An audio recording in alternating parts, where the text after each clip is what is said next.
साथियों नमस्कार, मैं सुरेंद्र सिंह कौटिल्य गुरुकुल एकेडमी के ऑफिशियल यूट्यूब चैनल में आपका हार्दिक स्वागत करता हूं। मैं उपस्थित हूं दृष्टि की एक और नई वीडियो के साथ में, जिसके अंतर्गत हम पढ़ रहे हैं करंट अफेयर का। ये 7वां वीडियो रहेगा जो कि डिस्क्रिप्शन के साथ चल रही है। अब तो अगला जो घटनाएँ हैं, हमने 10 घटनाएँ पढ़ ली थी। इसके बाद आगे देखते हैं। वार्ड वन पत्तन का शिलान्यास किया गया है।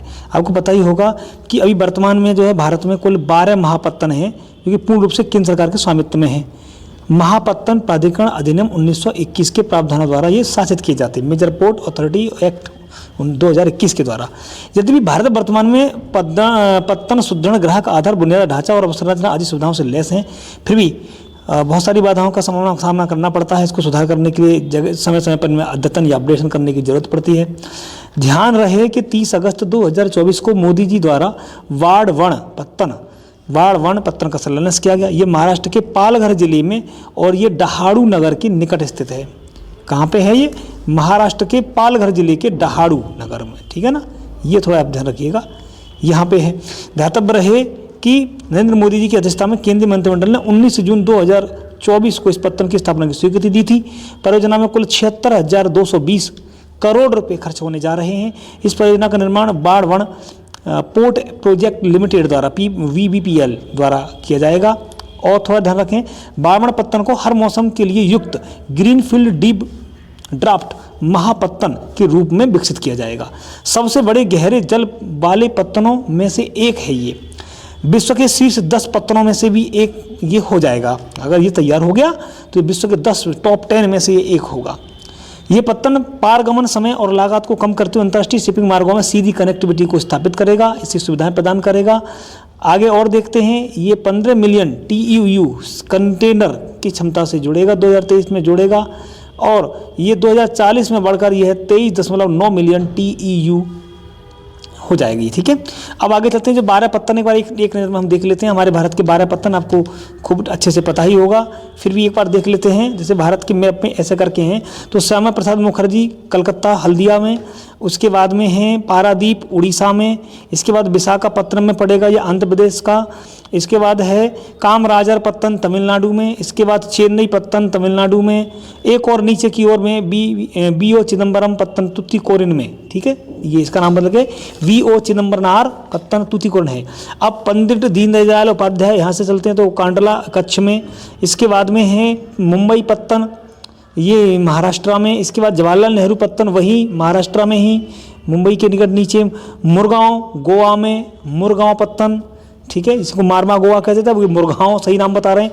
न्यू मंगलूर कर्नाटक में, और कोचीन ये हमारा केरल में। कुल मिलाकर के 12 पत्तन मुख्य, और 13वां जो पत्तन है उसका नाम आपको पता ही होगा, पोर्ट ब्लेयर में है। तो 12 मुख्य भूमि पर ये पत्तन है।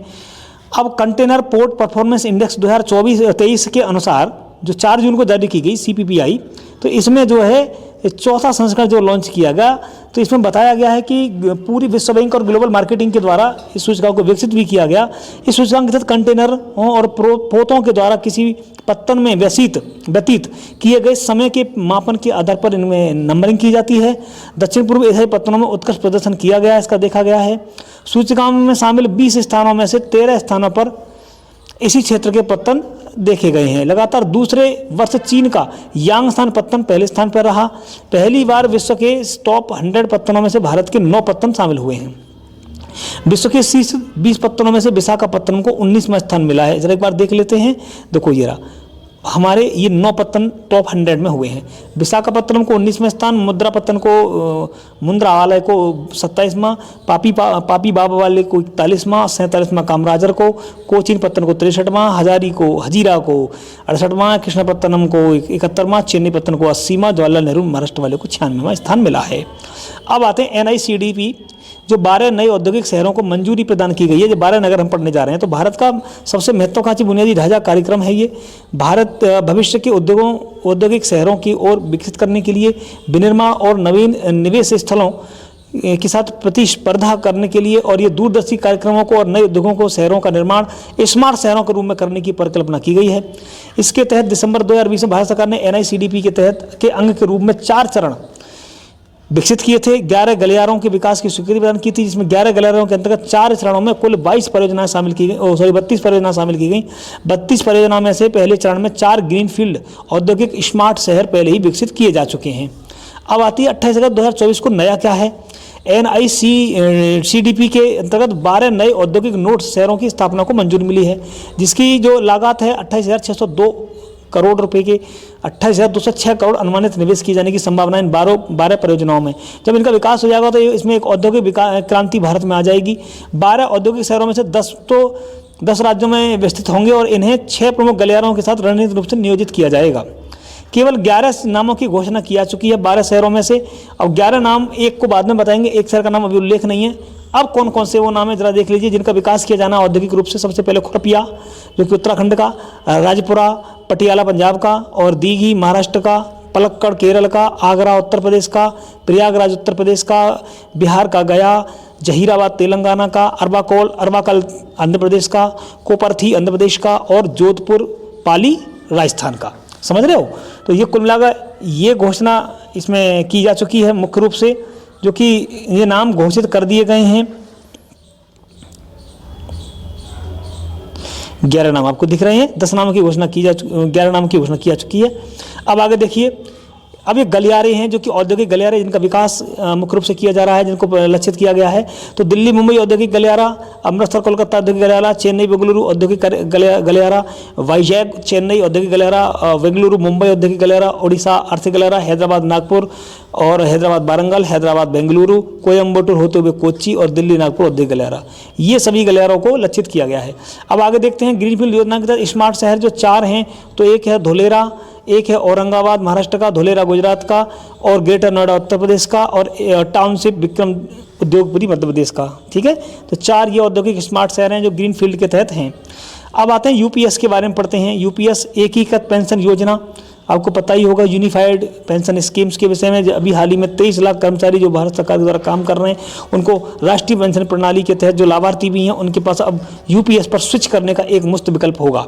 यानी वो यूपीएस में जाकर के अपना आपको भागीदारी दे सकते हैं। एनपीएस को छोड़कर राज्यों को अपने कर्मचारियों को यूपीएस के ढांचे के तहत लाने के लिए विकल्प प्रदान किया जाएगा।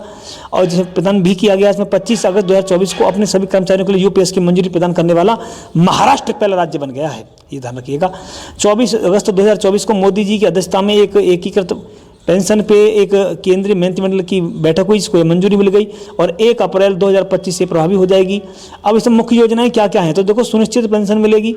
क्या होगा, जब आदमी सेवानिवृत्ति होने वाला होगा तो उसके जो अंतिम 12 महीने होंगे, यानी कि अंतिम जो साल होगी, अंतिम 12 महीने के अंतर्गत उनके जो वेतनमान होगा उसका 50% वेतनमान जो औसत निकाला जाएगा वेतन का, उसका 50% आपको मूल पेंशन के रूप में प्रदान की जाएगी। ध्यान रहे जो व्यक्ति पेंशन धारक है वो कम से कम 25 साल कम से कम सेवा में रहा हो। 25 से कम सेवा अवधि के लिए उसे आनुपातिक रूप से कम पेंशन दी जाएगी।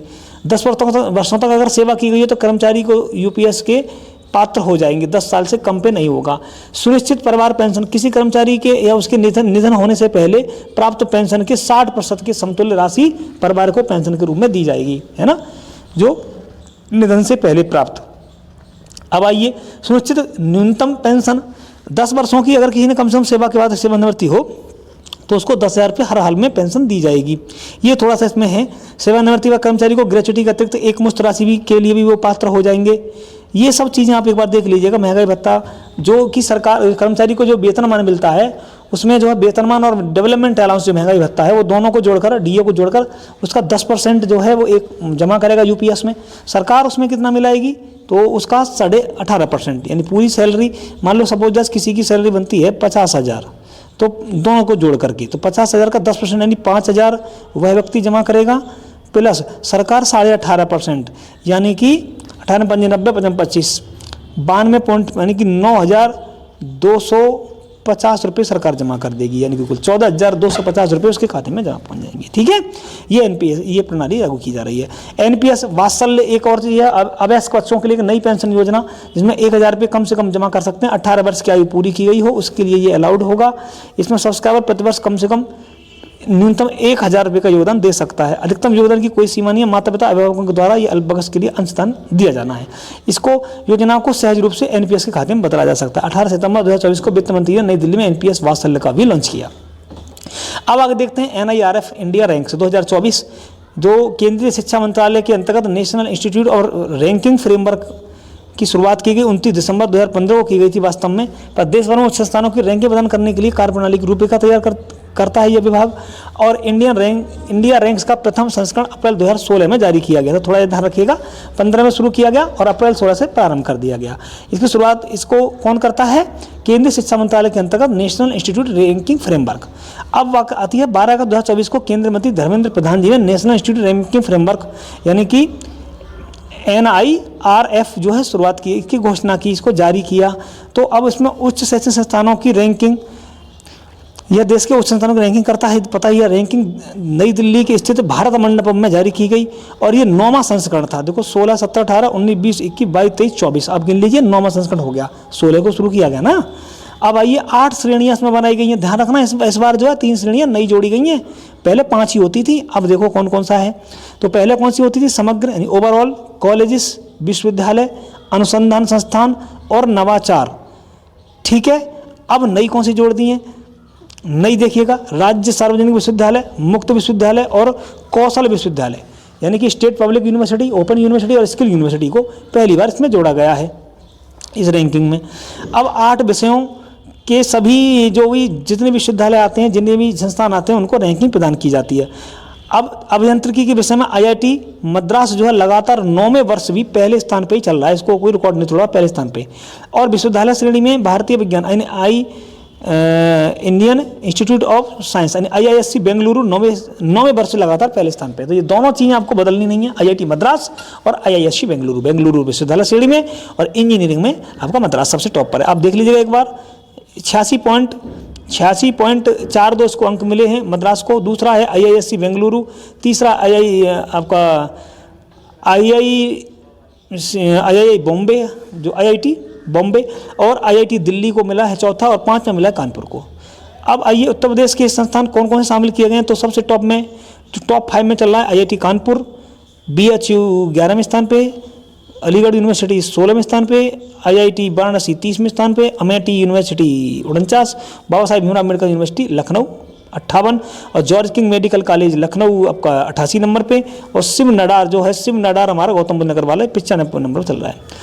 अब विभिन्न श्रेणियों में जैसे ये भी ध्यान रखने योग्य कि विश्वविद्यालय श्रेणी में कौन आ गए, तो भैया IISc बेंगलुरु, कॉलेज श्रेणी में हिंदू कॉलेज दिल्ली, अनुसंधान में रिसर्च में IISc बेंगलुरु, नवाचार में बॉम्बे, और ओपन यूनिवर्सिटी में इग्नू, ये भी आपको पूछ सकता है। कौशल में देखो, कौशल इंपॉर्टेंट है, नया हुआ है इस बार, तो ये आपको पूछ सकता था symbiosis skill and professional university, इसका पुराना नाम था symbiosis skill and open university Pune. और सार्वजनिक जो राज्य विश्वविद्यालय, इनमें अन्ना विश्वविद्यालय तमिलनाडु को मिला है। आगे देखते हैं इंडिया रैंकिंग में प्रथम स्थान में जैसे कि अभी इंजीनियरिंग में IIT मद्रास, प्रबंधन में अहमदाबाद, फार्मेसी में जामिया हमदर्द, चिकित्सा में एम्स दिल्ली, और दंत में Savita institute of medical and technical sciences Chennai. ठीक है, ये थोड़ा सा आप ध्यान रखिएगा। अब आगे देखते हैं विधि में national law college of India university Bengaluru, और वास्तुकला में IIT रुड़की, कृषि संबंध में इंडियन कृषि रिसर्च इंस्टीट्यूट नई दिल्ली। ठीक है, अब आइए अगला पॉइंट पढ़ते हैं हम। उत्तराखंड सकल पर्यावरण उत्पाद सूचकांक भी जारी किया गया अभी हाल ही में। तो सकल पर्यावरण उत्पाद जारी किया गया, तो GEP के तहत मानवीय हस्तक्षेपों के कारण पारिस्थितिकी विकास का मूल्यांकन करने के लिए विशेष रूप से डिजाइन किया गया है GEP सूचकांक। इसमें वायु, जल, मृदा और वन 4 पर्यावरण कारकों पर सुधार होने की बात कही गई है, इन्हीं को फोकस्ड किया गया है। GEP सूचकांक में वृद्धि करने को मिलती है, बहुत सारी जगह पर देखने को मिलता है कि इनमें विकास हो रहा है, और कहीं कहीं गिरावट भी देखने को मिलती है। 19 जुलाई 2024 को उत्तराखंड के मुख्यमंत्री पुष्कर सिंह धामी ने उत्तराखंड सकल पर्यावरण उत्पाद सूचकांक को लॉन्च किया। ये शुभारंभ ऐसा करने वाला वह देश का पहला राज्य बन गया है जिसने कि ये उत्तराखंड सकल पर्यावरण उत्पाद सूचकांक की घोषणा की है। पारिस्थितिकी को, इसका उद्देश्य क्या है? पारिस्थितिकी को अर्थशास्त्र से जोड़ना, यानी linking ecology with economy. GEP सूचकांक का आकलन 4 घटकों में किया जाता है, आपको बताइए, जल, वायु, मृदा और वन। ठीक है, क्रियान्वयन के लिए एक प्रकोष्ठ बनाया गया और इसने सब कुछ डिटेल जारी की, और इसके अनुसार ये रिपोर्ट जारी की गई। आगे देखते हैं SDG India index, sustainable development growth index India के रूप में। तो SDG आपको पता ही होगा कब से शुरुआत की, 2012 में बैठक हुई, 15 में इसकी मुख्य रूप से प्रारंभ करने की घोषणा एक तरह से शुरू कर दिए गए। तो ये जो है 2030 तक काम कर रहे हैं, 17 गोल हैं आपको बताए। अब संयुक्त राष्ट्र भारत और यूएनडीपी इंडिया की साझेदारी नीति आयोग के एक पहल पर ये एसडीजीज की सूचकांक जारी किए गए, जिससे कि केंद्र शासित प्रदेशों और राज्यों में प्रतिस्पर्धा हो सके और वो आगे बढ़ सकें, इस चीज़ पे काम करें। इंडेक्स इंडिया जो एसडीजी इंडिया इंडेक्स जो है, ये चौथा संस्करण था 2024 का, यानी 21 से शुरुआत की जा रही है। अब बात आती है कि इस समय ये जारी किसने किया, तो नीति आयोग के द्वारा। नीति आयोग के उपाध्यक्ष पूछे तो सुमन के वेरी हैं। एसडीजी इंडिया इंडेक्स 2023-24 का विषय क्या रहा, विकसित भारत की ओर सतत प्रगति समावेशी विकास। ठीक है, अब ये चौथा संस्करण है, इसमें 16 लक्ष्यों और 17वें लक्ष्यों का गुणात्मक विश्लेषण और 70 उपलक्ष्यों और 113 संकेतकों को आधारित बनाकर स्कोर रिपोर्ट को जारी किया गया। 16 एसडीजी लक्ष्य पर लक्ष्यवार स्कोर की गणना की गई। अब आगे देखते हैं, समग्र स्कोर में यानी कंपोजिट स्कोर में एक सूची बनाई गई और इसके अंतर्गत 0 से लेकर 100 नंबर तक के नंबरिंग दी गई, उनको अंक दिए गए। अगर किसी के 100 अंक हैं तो समझ लो वो सबसे बेस्ट है, अगर उसके कम अंक हैं तो वो सबसे खराब स्थिति में चल रहा है। अब इसमें 4 श्रेणियां बनाई गई, देखो एक बार क्या क्या है, आप उससे पूछ सकता है एसडीजी के संबंध में। तो आकांक्षी 0 से 49, ये या एस्पिरेंट है, शुरुआत कर रहे हैं। अब प्रदर्शनकर्ता परफॉर्मर हैं 50 से लेकर 64, अग्रणी 65 से 99 और लक्ष्य प्राप्त जिसने कर लिया वो 100 है। एसडीजी इंडिया % भारत का कंपोजिट स्कोर 71 दर्ज किया गया। अगर भारत का पूरे का स्कोर हम देखें कंपोजिट तो 71, यानी हम आते हैं अग्रणी श्रेणी में आते हैं। आगे देखते हैं 2020-21 और 2023-24 के मध्य एसडीजी 1 गरीबी उन्मूलन के मामले में और एसडीजी 8 सभ्यकार और आर्थिक विकास और एसडीजी 13 में महत्वपूर्ण प्रगति भारत ने दर्ज की है। इन लक्ष्यों में भारत अग्रणी श्रेणी में आ गया है। एसडीजी इंडिया इंडेक्स 2023-24 में सभी राज्यों के समग्र स्कोर में सुधार दर्ज किया गया है। अब आते 23-24 में कुल 32 जो हमारे यूटी और राज्य हैं, इनको प्रदेशों को अग्रणी श्रेणी में स्थित घोषित किए गए करके इनकी नंबरिंग दी गई। जैसे उत्तर प्रदेश को समग्र जो स्थिति में सर्वाधिक सुधार दर्ज करने वाले 5 में उत्तर प्रदेश को पहली रैंक प्रदान की गई है, ध्यान रखना। तो यही प्रश्न पूछा जाएगा पीसीएस के स्तर से चाहे आरओ के स्तर से कि भैया अभी हाल ही में एसडीजी इंडिया इंडेक्स में सर्वाधिक सुधार दर्ज करने वाले में टॉप 3 कौन कौन है। उत्तर प्रदेश, जम्मू कश्मीर और उत्तराखंड। ठीक है, सिक्किम चौथा, हरियाणा 5वां। अंक मिले यूपी को 25। संयुक्त रैंकिंग में केरल और उत्तराखंड को शीर्ष स्थान मिला है राज्यों की संयुक्त रैंकिंग में इंडिया इंडेक्स में, और यूनियन टेरिटरी में चंडीगढ़ को प्रथम स्थान मिला है। अब आगे आते हैं इंडिया इंडेक्स में राज्यवार कौन सा स्थान है, तो केरल और उत्तराखंड को पहला, तीसरे पे तमिलनाडु, चौथे पे हिमाचल और गोवा, छठे पे सिक्किम और पंजाब, 8वां कर्नाटक और 9वां 3 को मिला है एक साथ गुजरात, आंध्र प्रदेश और तेलंगाना। अब अंतिम 6 रैंकों पे कौन है, सबसे निचले पायदान पे कौन है, तो भाई साहब 28वें स्थान बिहार को है, 27 में झारखंड को और नागालैंड मेघालय 25 में, ध्यान रख रहे हो। 18वें स्थान पर रहे समग्र में राजस्थान, मध्य प्रदेश, उत्तर प्रदेश, छत्तीसगढ़, 4 राज्य 67 नंबर अंक लेकर यहाँ पे। यूटी में सबसे टॉप में चंडीगढ़ है और पुडुचेरी, जम्मू कश्मीर 74 पे। चौथे नंबर पर अंडमान निकोबार, लक्षद्वीप 66 पे और लद्दाख 65 नंबर, यानी कि 8वीं, चौथी, छठी और 8वीं पोजीशन। आकांक्षी में कोई राज्य नहीं रहा हमारा अगर राज्यवार प्रदर्शन देखें तो, और अच्छे प्रदर्शन में नागालैंड परफॉर्मर में नागालैंड, मेघालय और झारखंड, बिहार में। अग्रणी में हमारा उत्तर प्रदेश शामिल है, ध्यान रखना। अग्रणी में केरल 1, हिमाचल 2, तमिलनाडु 3, आंध्र 4, गोवा 5, कर्नाटक 6, उत्तराखंड 7, सिक्किम 8, महाराष्ट्र 9 और गुजरात 10, तेलंगाना 11, मिजोरम 12, पंजाब 13, हरियाणा 14, त्रिपुरा 15, मणिपुर 16, मध्य प्रदेश 17, पश्चिम बंगाल 18, छत्तीसगढ़ 19, राजस्थान 20, उत्तर प्रदेश 21, असम 22 और उड़ीसा 23 और अरुणाचल प्रदेश 24। तो 24 यहाँ, 4 यहाँ गिनवाएँ, वैसे तो मैं कर सकता था। चलिए, और इसमें आकांक्षी केंद्र प्रदेश में कोई नहीं है, अच्छा प्रदर्शन में कोई नहीं है, सब के सब अग्रणी में पहुँच गए हैं। अब आगे सारा आप देख लीजिएगा, जैसे कि भुखमरी में जो भुखमरी समाप्ति करने में केरल और पुडुचेरी सबसे आगे हैं, गरीबी उन्मूलन में तमिलनाडु, दादरा नगर हवेली, दमन दीव सबसे आगे हैं, और अच्छे स्वास्थ्य में गुजरात और दिल्ली, गुणवत्ता शिक्षा में केरल और दिल्ली, लैंगिक समानता में नागालैंड और लक्षद्वीप, ये लक्ष्य के हिसाब से हैं। 6ठा नंबर का लक्ष्य हमारा स्वच्छ जल और स्वच्छता में गोवा, अंडमान निकोबार द्वीप समूह, और सबसे सस्ती ऊर्जा में इसमें यूपी भी आता है, इसमें बहुत सारे राज्य आ रहे हैं। सभ्य कार्य और आर्थिक विकास में हिमाचल प्रदेश, लद्दाख है। उद्योग, नवाचार और बुनियादी ढांचा में गोवा और पुडुचेरी है। असमानताओं में कमी करने में गोवा और पुडुचेरी है। सतत शहर समुदाय में 11वें में महाराष्ट्र, चंडीगढ़ है। अब आता है त्रिपुरा और जम्मू कश्मीर जो है 12वें स्थान, 12वें लक्ष्य को प्राप्त करने में नंबर 1 पर है उत्तरदायी उपभोग उत्पादन में। जलवायु कार्रवाई में सिक्किम, तमिलनाडु और चंडीगढ़ हैं। 14 नंबर पे जल के नीचे जीवन में पश्चिम बंगाल है। 15 नंबर के लक्ष्य में त्रिपुरा, झारखंड, दादरा नगर हवेली और दमन दीव में सबसे पहले चल रहे हैं। और लक्ष्य 16 में गुजरात और लद्दाख, यानी शांति, न्याय और एकदम मजबूत संस्थाओं में ये पहले स्थान पे। तो ये इस प्रकार हमने देखा है SDG के बारे में। अब आगे चलते हैं, महत्वपूर्ण रूप से आगे बढ़ते हैं अगली घटना के बारे में। देखो अब तक हमने क्या घटनाएं जान ली, जरा एक बात ओवरव्यू कर लेते हैं। प्रारंभ से चलता हूँ लौट करके। हाँ, सबसे पहले हमने पढ़ा था जो कि सबसे महत्वपूर्ण घटना थी आज की, कि जो बाण पत्थर जो है इसका शिलान्यास किया जा रहा है। ये गुजरात का मामला है, महाराष्ट्र का मामला है, पालगढ़ के दहाड़ू नगर में, ठीक है। और इसका विकास किया जाना है। 12 पत्तन है हमने पढ़ा था। 4 हमारे जो है जो टॉप 100 में हमारे कितने पत्तनों को, टॉप 100 में 9 को स्थान मिला है। 12 नए सांस्कृतिक शहरों को मंजूरी दी गई। ये थोड़ा देखिएगा, 12 शहरों के नाम मैंने 11 के नाम लिखा दिए, 12 में तो घोषित ही नहीं है। हमारा उत्तर प्रदेश के 2 हैं, आगरा और प्रयागराज, ये ध्यान रखना है। आर्थिक गलियारे घोषित किए गए 11। 4 विकसित ग्रीनफील्ड स्मार्ट शहर हैं, धौलेरा, औरंगाबाद, नोएडा और विक्रम उद्योगपुरी। अब UPS के बारे में हमारी तीसरी खबर UPS को लेकर के जो आई थी हमारी चौथी खबर।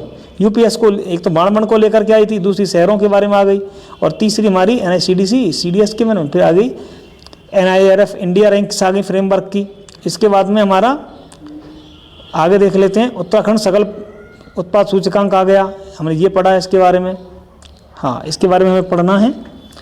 तो ये 4 पॉइंट इंपॉर्टेंट हो जाते हैं, वायु, जल, मृदा और वन, ठीक है। ये हमने पूरा अब SDG पढ़ लिया। अगला पॉइंट सस्टेनेबल डेवलपमेंट गोल के बारे में पढ़ लिया, और सारे राज्यों के बारे में आकलन हमने देख लिया है। अब अगली खबर के साथ संविधान हत्या, अगला पॉइंट है संविधान हत्या दिवस मनाया गया। तो ये बहुत महत्वपूर्ण है, क्योंकि भारत में ऐसा होता रहा है, सरकारें एक दूसरे पर उंगली उठाती रही हैं। आर्टिकल 352 से लेकर 360 तक आपने देखा ही होगा, ये हमारे ये सभी के सभी आपातकाल के संबंध में आर्टिकल्स हैं। राष्ट्रीय आपातकाल घोषणा करने के संबंध में राष्ट्रपति की शक्तियों के संबंध में है। लेकिन ऐसा कई बार हुआ है, जैसे कि भारत आज़ाद हुआ तो युद्ध को सामना करना पड़ा, उसके बाद में 1962 में फिर भारत चीन युद्ध को देखना पड़ा, और उसके बाद 1965 में फिर युद्ध का सामना करना पड़ा। अंततः 62 से लेकर के 68 तक देश में आपातकाल ही घोषित कर दिया गया, 26 अक्टूबर से 10 जनवरी 68 तक। दूसरी बार भारत पाकिस्तान का युद्ध हुआ 3 दिसंबर 1971 को, और फिर आपातकाल के लिए घोषणा की गई 3 दिसंबर 1971 को घोषणा कर दी गई।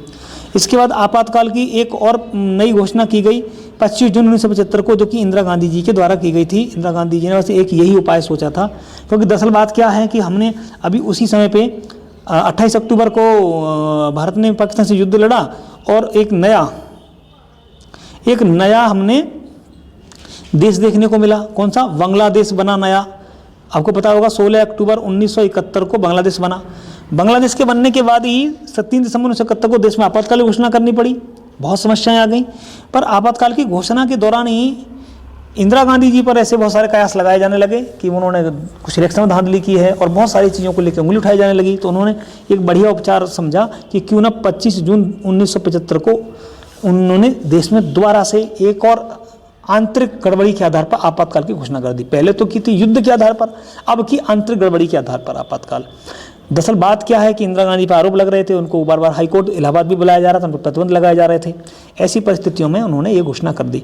अब 75 से लेकर 77 तक की स्थिति हम जाने तो भारत में जो इनके बेटे थे, जो दूसरे बेटे हैं, एक तो राजीव गांधी, एक संजय गांधी। तो संजय गांधी जी ने देश में नसबंदी कार्यक्रम, हालांकि नसबंदी कार्यक्रम जो भारत की विकास के लिए चलाए जा रहे कार्यक्रमों में से एक ही कार्यक्रम था, एक मुख्य छोटा कार्यक्रम चल रहा था सन 1951-52 से ही। लेकिन अब जरूरत पड़ने पर 1975 के इस आपातकाल के बाद ही तुरंत देश में नसबंदी कार्यक्रम को तेजी से बढ़ावा दिया गया। यहाँ तक कि नसबंदी कराने के लिए इतना लोगों को बाध्य किया गया कि सरकारी नौकरी करने वालों को 2-2 लोगों की नसबंदी करानी है, अपनी तो करानी है। ट्रक ड्राइवरों, रिक्शा चालकों, इनको लाइसेंस धारकों, इनको रिन्यूअल कराना है तो नसबंदी करानी है। नसबंदी के लिए यहाँ तक कि जो हीरो हीरोइंस हैं उनको प्रमोट करने के लिए बुलाया गया। एक मुझे वाकया खूब अच्छे से मैंने पढ़ा है कि जो किशोर कुमार जी थे, उन्होंने नसबंदी के लिए कोई छोटा मोटा कार्यक्रम करने से मना कर दिया, तो संजय गांधी जी ने उनको रेडियो पे, टीवी पे बैन कर दिया था। थोड़ा याद रखिएगा। अब आपातकाल चलता रहा, लोग परेशान होते रहे। फलस्वरूप क्या हुआ, यानी आपातकाल का भारतीय संविधान का दुरुपयोग माना गया है। मार्च 1977 में ये जब आपातकाल समाप्त हुआ, मार्च 1977 में, तो ये 8 मार्च को समाप्त हुआ। तो उसके बाद अब क्या देखिए, 25 जून को अभी हाल ही में मोदी जी ने, वर्तमान में क्यों चर्चा में, 25 जून को मोदी जी ने संविधान हत्या दिवस घोषित किया है कि भाई 25 जून 1975 को संविधान, एक और आपातकाल लगाने की क्या जरूरत थी। तो सरकार ने संविधान की हत्या का आरोप लगाया है।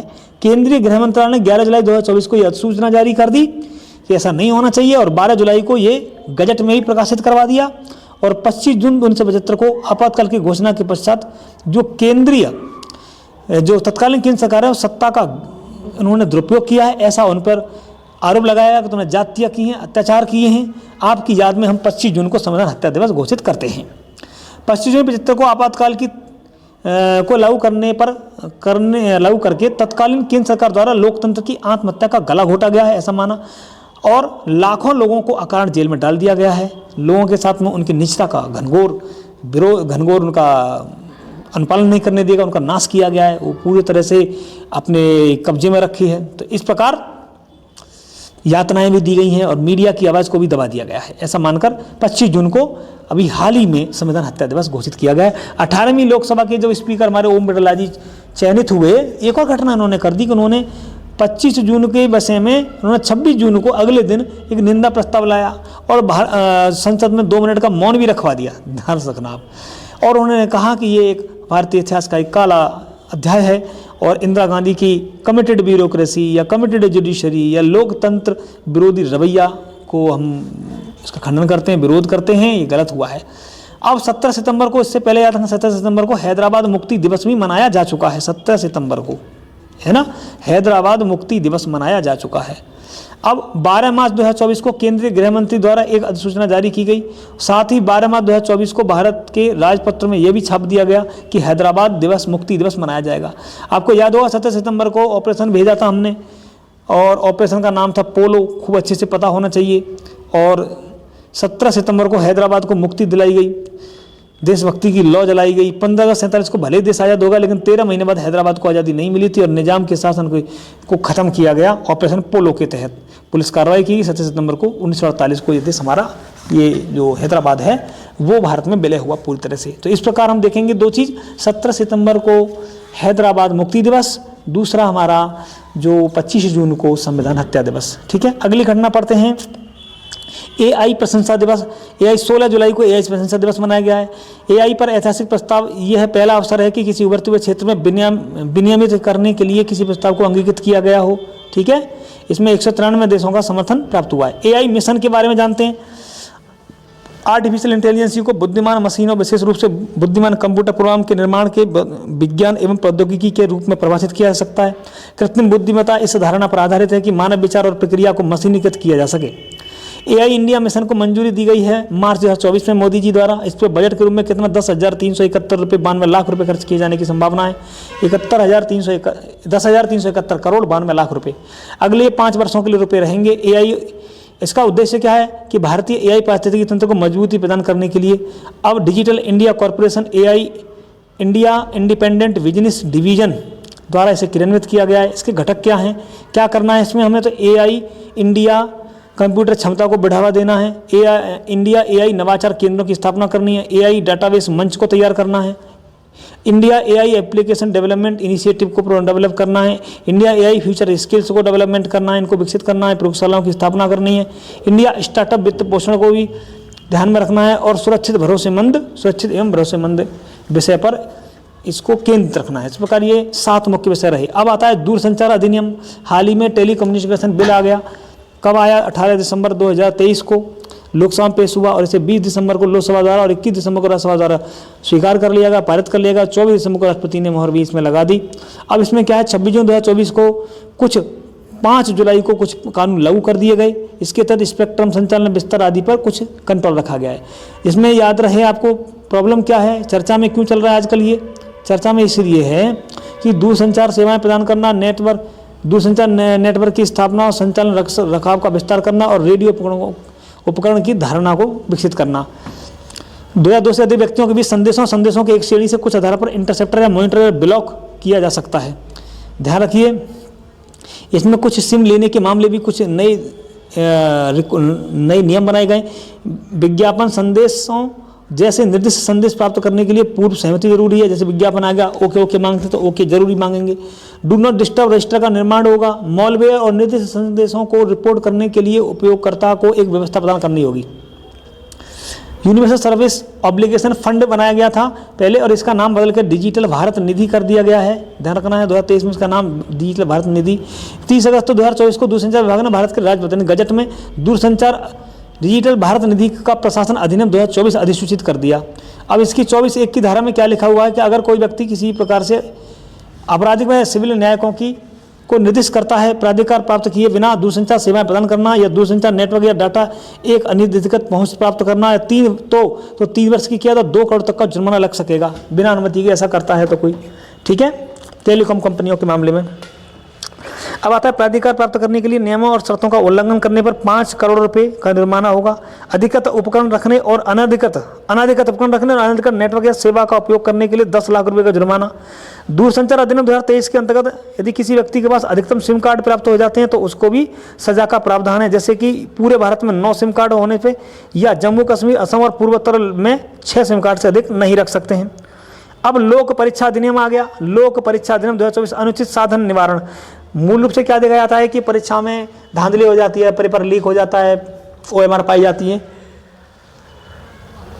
बहुत सारी घटनाएं हो रही हैं। तो इसको रोकने के लिए लोक परीक्षा अधिनियम 2024 लॉन्च किया गया। इसमें परीक्षाओं में कदाचार बढ़ रहा है और इस कारण परीक्षाओं में लगातार देरी होती जा रही है, परीक्षाएं रद्द भी हो जाती हैं, युवाओं का भविष्य असुरक्षित है और अनुचित तरीकों से लोग नौकरियों में पहुंच जाते हैं। इससे देश के कानून का कोई महत्व नहीं रह जाता है। तो परीक्षा प्रणाली को सुवैध यानी कि बढ़िया से सुवैधता में लाने के लिए, लाभ पहुंचाने के लिए तो 18 जून 2024 को भारत के 317 शहरों में राष्ट्रीय परीक्षा एजेंसी यानी कि नेशनल टेस्टिंग एजेंसी NTA द्वारा आयोजित एक तो परीक्षा ये भी है कि UGC नेट की परीक्षा, साथ ही साथ 5 मई को नीट UG की परीक्षा और 19 जून 2024 को केंद्रीय शिक्षा मंत्रालय के द्वारा विज्ञप्ति जारी करके ये दोनों परीक्षा रद्द घोषित कर दी गई और इसके बाद दोबारा कराई गई। 21 जून 2024 को केंद्र द्वारा लोक परीक्षा जो नियम लागू करते हुए ये कहा गया है कि 5 फरवरी 2024 तक लोकसभा में इसे पेश करके और ये पारित करा दिया गया 6 फरवरी को।